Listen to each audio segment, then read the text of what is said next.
La chronique bourse, la quotidienne Zone Bourse, Anthony Bondin. Bonjour tout le monde, bienvenue dans ce point de marché Zone Bourse du vendredi 17 octobre 2025. Ça s'appelle ce matin un petit drapeau rouge pour la finance US. On avait la bulle IA et les relations tendues entre les États-Unis et la Chine sur les bras, et voilà que ressurgissent les tensions sur le marché du crédit par le biais des banques régionales américaines. C'est encore un épiphénomène à ce stade, mais ça a déplu du côté de Wall Street en fin de parcours hier, on va expliquer pourquoi. Les marchés actions doivent donc composer depuis hier soir avec une nouvelle variable de volatilité, le regain de tension qui touche le maillon faible de la finance américaine, en l'occurrence les banques régionales. En réalité, cette variable n'est pas vraiment nouvelle, puisque depuis des années, la crainte de l'accident de crédit figure régulièrement sur le podium des pires cauchemars des investisseurs. D'ailleurs, les sondages mensuels que Bank of America réalise auprès des gérants sont formels, puisque c'est devenu un classique des dernières publications en réponse à la question « Qu'est-ce qui pourrait faire dérailler le marché haussier ?» Évidemment, le maintien de taux élevés aux États-Unis n'aide pas vraiment, puisque le prix de l'argent est resté plus haut que ne le prévoyaient les modèles économiques. Et bien ça signifie que ceux qui avaient emprunté en faisant le pari qu'ils pourraient refinancer des lignes de crédit dans de meilleures conditions, et bien ils se retrouvent sous tension. D'ailleurs, il faut revenir un petit peu sur ce terme d'accident de crédit pour bien comprendre ce qu'il recouvre, parce qu'il est un peu nébuleux. Alors il concerne aussi bien la montée des défauts de paiement des entreprises et ou des ménages sur les prêts traditionnels, mais aussi les scandales de montage financier suivis de faillites de type Archegos, ou encore le fameux shadow banking, ce marché parallèle du financement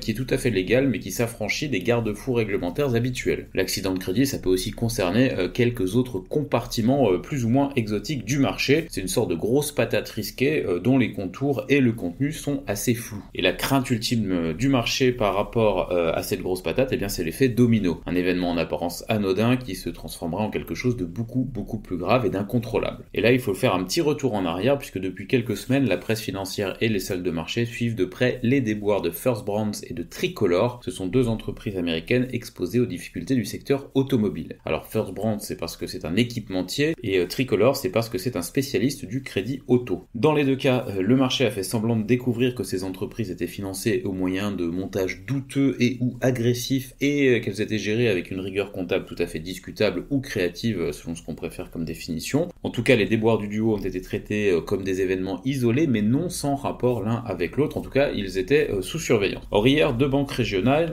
la Zions Bank Corp et la Western Alliance Bank Corp, ont perdu plus de 10% à Wall Street. Elles ont chacune révélé qu'elles avaient prêté de l'argent à des investisseurs douteux. Les financiers, eux, ils ont rapidement rangé ces événements avec les deux précédents dans la case « Il y a quelque chose de pourri au royaume du crédit US ». D'où un regain de tension sur les indices avec un S&P 500 qui a terminé en baisse de 0,6% et un indice des banques régionales US qui a plongé de 6% quand même hier soir. Les investisseurs n'ont pas oublié que parmi les rares épisodes qui ont entraîné de fortes corrections sur la période récente, eh bien il y a la crise des banques régionales de mars 2023 aux États-Unis. C'est celle qui avait abouti, je ne sais pas si vous vous rappelez, à la faillite de la Silicon Valley Bank et au sauvetage d'autres établissements par les grandes banques de Wall Street alliées à la Fed. Avant même de savoir si c'est grave, donc il faut noter que cet épisode crédit intervient à l'heure où le marché bruise déjà de rumeurs de bulle IA et qu'il cherche des prétextes pour prendre quelques bénéfices. Il n'est donc pas étonnant qu'il aide l'impact et qu'il ait fait remonter l'indice de volatilité VIX sur les 25 points. C'est quand même un niveau inédit depuis l'épisode de forte tension des droits de douane réciproques d'avril dernier. Dans le reste de l'actu, Donald Trump a annoncé qu'il rencontrera Vladimir Poutine à Budapest dans 2 semaines, ouvrant ainsi la voie à la spéculation sur les intentions de la Russie en Ukraine. Les deux dirigeants ont discuté hier pendant 2 heures au téléphone. Je rappelle que le président des États-Unis doit s'entretenir avec son homologue ukrainien Volodymyr Zelensky demain à la Maison-Blanche. Du côté du Japon, le gouverneur de la Banque centrale a un petit peu douché les espoirs de politique monétaire plus accommodante en expliquant qu'une hausse de taux reste sur la table à court terme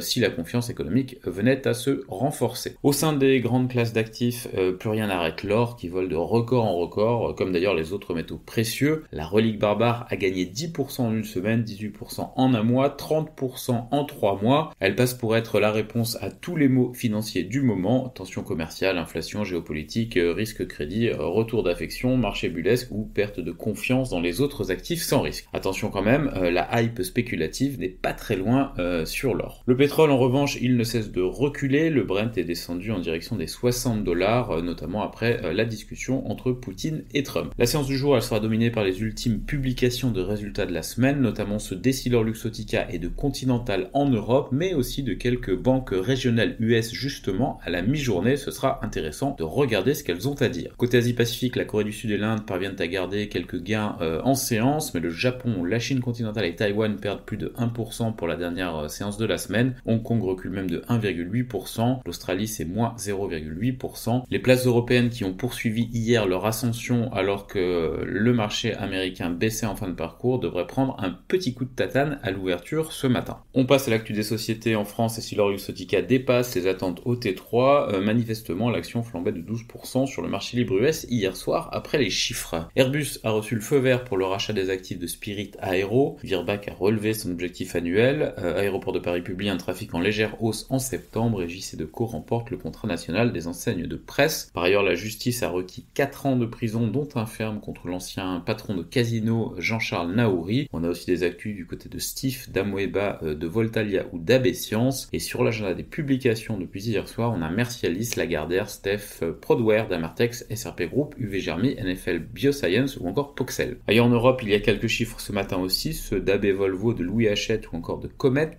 Par ailleurs, grosse info, l'OPA hostile de BBVA sur Banco de Sabadell est un échec, c'est assez rare pour être précisé. Novo Nordisk et Eli Lilly ont été chahutés hier après les appels de Trump à un prix beaucoup plus faible pour les médicaments amaigrissants. Cellnex a signé un accord de 391 millions d'euros pour la vente de toutes les actions de Towerlink en France. Indra a signé 2 contrats avec l'agence spatiale européenne. Schindler a cédé ses activités sud-coréennes à Otis. Le groupe Asos déclare que sa filiale allemande a entamé des discussions et des procédures juridiques avec les autorités douanières allemandes. Continental devrait réaliser un T3 un petit peu meilleur que prévu. Merck KGaA a signé un accord avec le gouvernement américain pour élargir l'accès au traitement de fécondation in vitro. Le Smith Group au UK vend son activité de connectivité Smith Interconnect pour 1,3 milliard de livres sterling. Banco BPM lance une obligation verte de 500 millions d'euros et IMCD rachète le distributeur sud-coréen d'ingrédients cosmétiques Dongyang FT. Parmi les autres publications du jour en Europe, on a notamment Pearson, Warehouse Depot et Tomra. En Amérique du Nord, hier soir, CXX Corporation gagnait 2% post-séance après ses trimestriels. En revanche, Interactive Brokers a un peu déçu, moins 3% après les chiffres. Meta serait proche d'un accord de financement de 30 milliards de dollars pour un centre de données géant en Louisiane selon Bloomberg. Et toujours selon Bloomberg, Apple devrait lancer une version à écran tactile de son Mac. Sur l'agenda des publications américaines, on a Huntington Bancshares, Region Financial, Fifth Third Bancorp, American Express, Schlumberger ou encore State Street et Ally Financial. Ailleurs dans le monde, TSMC recule après ses très bons résultats, signe que le marché fait une pause dans sa puce mania. BYD va rappeler 115 000 véhicules pour des soucis de batterie. Les bénéfices d'Infosys sont en hausse sur le T2 fiscal et Nintendo prévoit de produire 25 millions de Switch 2 d'ici mars 2026. C'est terminé pour ce dernier point de marché de la semaine. Très bon week-end et excellente journée à toutes et à tous.